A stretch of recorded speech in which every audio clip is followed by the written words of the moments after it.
न्यायालयाच्या अनुसूचित जाती जमातीचे वर्गीकरण तसेच क्रीमी लेयर संदर्भातील निर्णयानंतर 21 ऑगस्ट रोजी भारत बंदची घोषणा करण्यात आली आहे।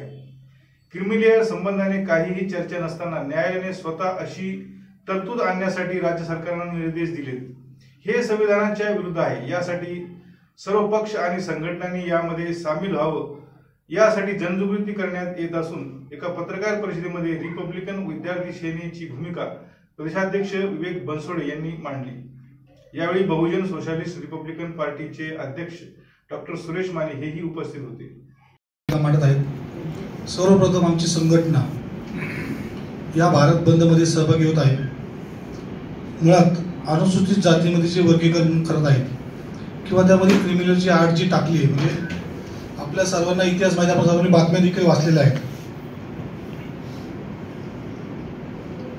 आणि या वर्गीकरणाला आमच्या संघटनेचा तीव्र पद्धतीने विरोध आहे। कारण आपण पहा की मराठा समुदाय हा जातीच्या आधारे आरक्षण मागत आहे, पण जातीच्या आधारे आरक्षण दिलं जात नाही म्हणून त्याचं आरक्षण नाकारलं जात आहे।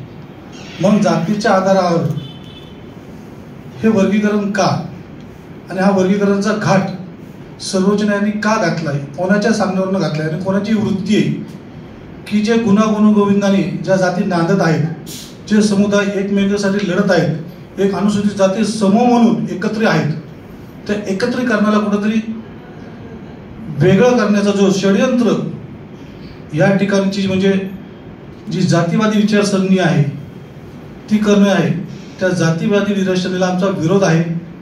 त्यामुळे आम्ही हे वर्गीकरण होऊन देणार नाहीये आणि जोपर्यंत वर्गीकरणाचा जर घाट घातला तोपर्यंत आम्ही त्याचा निश्चित नोंदवू, एवढं बोलतो आणि थांबतो। जय भीम।